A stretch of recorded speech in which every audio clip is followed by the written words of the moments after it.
Welcome.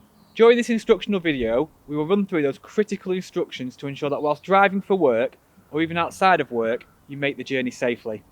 It's important to recognise that your vehicle is an extension of the workplace, whether driving a company vehicle or your own personal car for work purposes.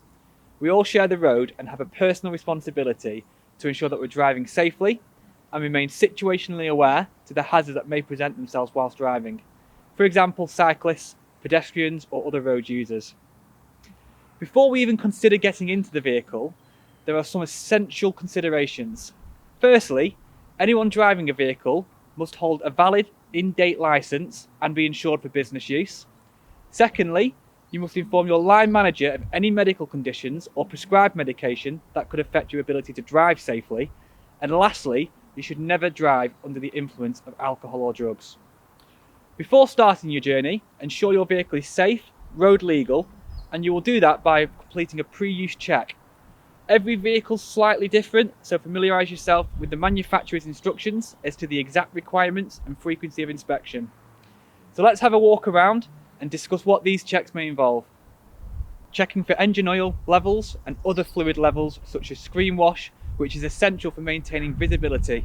It's recommended to do this at least weekly, topping up as required. Check tyres for pressure, tread depth and their overall condition. Be aware the legal limit for a car tyre tread depth is 1.6mm across the central 3/4 of the tyre. There are however recommendations to replace tyres once they're below the 3mm due to the required braking distance dramatically increasing. Ensure number plates are clean and all lights are working and in good condition. Check the condition of wiper blades and replace split or worn blades. Visually observe the windscreen for chips or cracks, and if damaged more than 10mm in your driver's line of vision or 40mm on any other area, seek to repair or replace. Check the overall condition of your bodywork, ensure there are no protruding edges. Once inside the vehicle, we continue those important safety checks, whilst the vehicle's switched off, the parking brake on and we're in a neutral gear. And we're checking to make sure there are no loose items on top of the dashboard, in any view of the windscreen, in the footwells or any other place that could then distract you or cause a hazard to you and move whilst driving. Check seat belts for wear and tear and the operation of them, making sure they engage correctly. And when switching the engine on, watch for any illuminations of lights on the dashboard, paying particular attention to any warning lights that come on and stay on. Check the operation of the windscreen wipers and the screen wash. Switch on your lights and operate indicators or operate your hazard warning lights to check that all are illuminating and operate correctly, remembering both front and rear fog lights if fitted. Seek assistance or use reflective surfaces to check your brake and reversing lights, and regularly at an appropriate time of the day, check your horn is working. Now we've completed all of our checks, our next thoughts go to ensuring you have the correct driving position, including the vehicle's seat height, lumbar and head restraint support. Make sure your mirrors are correctly adjusted along with the steering wheel height, and you should be able to reach the top of the steering wheel without stretching your arms unduly. Safety belts must be worn both in the front and rear seats, and it is both the driver's and passenger's responsibility to ensure that they're used at all times. Many road traffic accidents are caused by tiredness. It's not recommended that you drive for more than 2 hours without taking a break of at least 15 to 20 minutes. Being situationally aware and observant is key to keeping yourself and others safe whilst driving. We need to read the road ahead, not just immediately in front of us. So the furthest distance that we can see in the road, and the further we see and observe, the greater time we have to plan and prepare and react to any given situation. It's not just about looking in front of us though, as we have lots of aids around us that can assist a safe journey. Think about the information road signs are giving us on different types of road, whether it's speed limits, road or lane closures, children crossings or junctions, and there are plenty of others. If unsure on what speed you should be doing on a road, in general, if there are street lights, it'll be 30 miles an hour. When you enter a new speed limit area, there will be a sign on both sides of the road, which are called gateway signs. There will then be small repeater signs at set intervals. Be aware on smart motorways that the speed limit can change all of a sudden. This is done for safety and to keep traffic flowing. We should also be observing and staying aware of other road users and pedestrians and think, what might they be doing? Whilst driving, we need to anticipate potential hazards and the actions of other road users. Do not expect other road users to have the same high standards as you do. We must expect the unexpected. There is information all around us that can give us clues to potential hazards. If you're passing a parked school bus, then you should anticipate children stepping out into the road. Or if you've just overtaken a group of cyclists before stopping at traffic lights, you should anticipate that they may undertake you.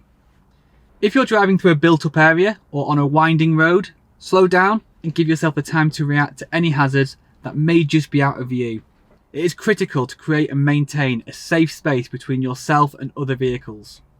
Stopping distance is made up of two parts: thinking distance and braking distance. So as speed increases, braking distances increase exponentially.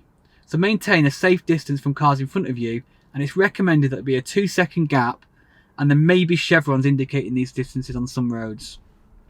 Consider passing cyclists and showing there is plenty of room, and also how they may undertake your vehicle if you're making a left turn. Be cautious when overtaking parked vehicles, as pedestrians, especially children, may come out in between them. And take time to plan your journey before setting off. Allow yourself sufficient time considering traffic and any weather impacts along the route. And when planning your journeys in advance, you'll be able to decide on the best route possible to avoid excessive journey times. Use local news, traffic alerts, or any apps to assist when planning your journeys.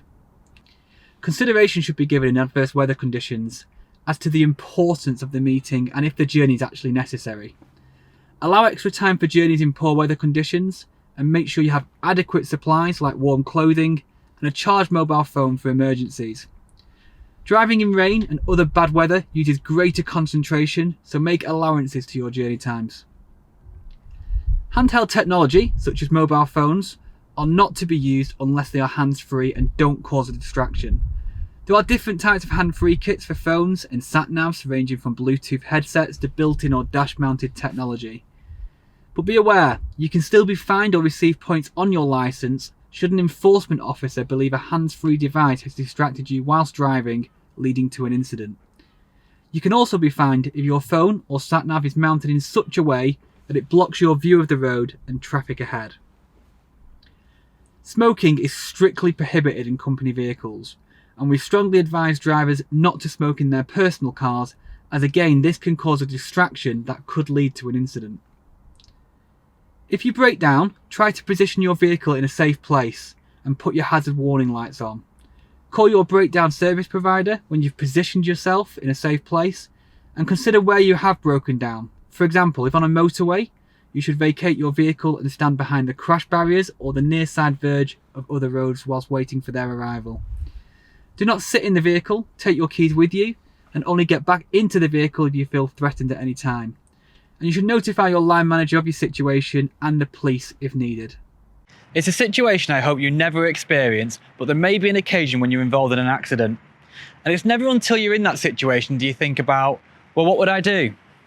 Therefore, firstly, remain calm and follow these practical tips.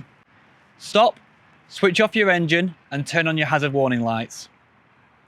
If involved in an accident or you break down on a motorway, it's recommended that if you cannot get yourself safely onto the hard shoulder with the vehicle and you're in a live lane, to put your hazards on. Keep your seatbelt on and ring 999. If you can get your vehicle onto the hard shoulder safely, then turn your steering wheel lock full anti-clockwise and get yourself to a safe refuge spot, and if required, use the motorway emergency phone. Your priority is the safety and care of any persons involved and yourself. Call an ambulance in case of any injuries, or the fire brigade if there's a danger of fire or somebody is trapped. Write down name and addresses of any witnesses and telephone numbers if possible, but never admit responsibility until you're completely aware of what has happened. And whether a company or personal car, if driving on company business, inform your line manager and complete the necessary accident investigation forms.